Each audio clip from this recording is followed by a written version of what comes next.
Hello. Just want to show a little bit shorter version of the uploader for uploading your DTFs. So here's our gang sheet builder. Now, if you already have a gang sheet built, you can just go right here and upload it yourself and just choose the right size. But we're going to focus on building your own gang sheet if you don't have one already. And so just click on here. And don't worry about the sizes here, because if you have a lot of images and stuff, it's going to generate the proper size. But for now, you can just go ahead and select one. So we'll just leave it at the 12-inch, and then just hit build my gang sheet. Okay. Once you do that, that's going to open up. Now, this is the separation in between the images. Here. And this is the artboard margin. So this one you don't want to really mess with too much. This one here, if you want to create a little bit more room in between your images, you can. But typically you want to leave these at defaults. All right, now all you want to do is just go ahead. You can go ahead and grab an image. You can click uploads to upload one, or you can just click here, or you can drag and drop as you see. And so I'm just going to drag and drop one here right now. All right, and there is the image that we're going to work with today.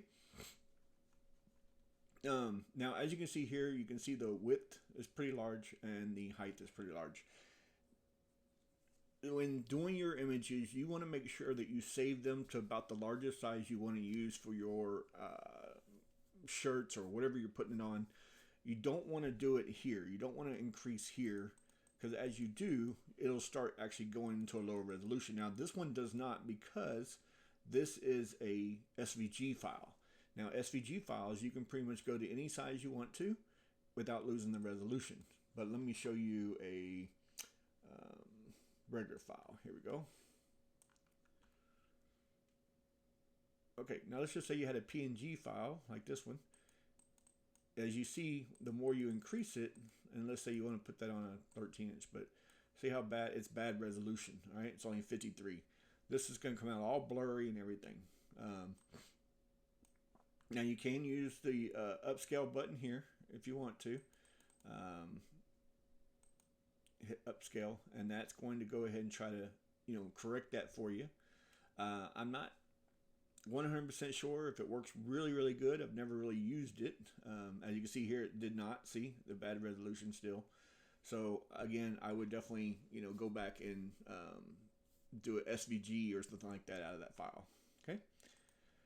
But that being said, so the file I'm sending to you right now is going to be like this already, where you can go up and down with it, no problem. All right. Now, good rule of thumb is, good rule of thumb is small. Normally is a 9, no more than 9.5. And so you can just manually type in the numbers as well. So you can do 9.5. And that keeps down. You just don't want to mess with this lower number, because this will change the height and it'll make it squishy looking. Okay. So you only want to, let me back that up. If you take this off and then you do this and you change that number, it's going to make it squishy looking. You want to always keep this locked. So if you want to make it a little bit shorter in height, and say you only need 9 inches, then you need to make sure that you keep that locked, okay? Because if you don't, it's going to squish the image all up. And so it's not going to look right. But all right, so let me remove this one and start over again real quick. All right, so but a 9.5 is pretty much good. 9.5 is small, and then I usually just go up 1 inch per item. So like a medium, I'd go up a 10.5 or 10, and then an 11.5, 11.5 for a large, 12.5 for extra large, and then up to usually a 13-inch is good for a double and a triple. But then you can also take it up to about 14 inches if you want for anything larger than that, just to make sure the image covers the shirt good, and don't look too small. All right, but this is real simple. Let's just say we want to do 9.5, and let's just say we need 6 of these at that size. So we'll just hit 6 here, and you just go and hit apply. Now, if you want to go ahead and add the next size up, just hit duplicate. All right, and then let's go ahead and increase this to 10.5 for our mediums. Oops. All right, and then if you want more than 6, again, just go back and change that number. And let's just say you want 10 on that one. Then hit duplicate again, and you can go back here and just do your 11.5. And let's just say you want 10 of those, and you hit duplicate, and then you want to go 12.5. Oops. Now on the back, you usually want to go a little bit bigger. So on the back, I would do a 13 inch, 13 and a half, and it could be long, different. We'll get that later, but all right. And then you just hit done. So now if you've got everything you want here, okay, you got all the sizes you need and everything, all you do is just hit apply. Once you do that, you're going to see it's going to lay it all out for you already. Now there is some spaces, unfortunately, but it sets it up with what sizes you have. Now, if you have some other designs you want to go ahead and add in there, you can try to fill in that little extra space. But unfortunately, this is what you need to get printed out, okay? So it would create you a 240 and plus an 84, because our maximum is 240. So it's going to create one 240 sheet, and it's going to create you an 84 sheet for those images.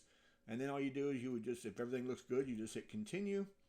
And here you can manually move them around if you want to. Now you can blow this up. But again, this gets a little bit more, knowing kind of what you're doing, first of all, but also, if you want to add extra images or something. But see, if you move it and stuff, you go too far, you're off the edge. See how it turns, and you can't overlap. So it kind of tells you. But as you can see here, I can't fit another one of those images right here. Okay, so that's why I wanted you to show. So all those would fit there, and then see there it squeezed in some of the smaller ones for you. So that is pretty much it. And then you would just hit save and then go pay for it. All right, I hope that helps you. If you make any mistakes or anything, you can always go back, backwards, auto build there, and it'll take you right back. And then again, you can always just delete these. Just real simple, click of a button. You can delete this one and delete that one. Okay. Have a great day.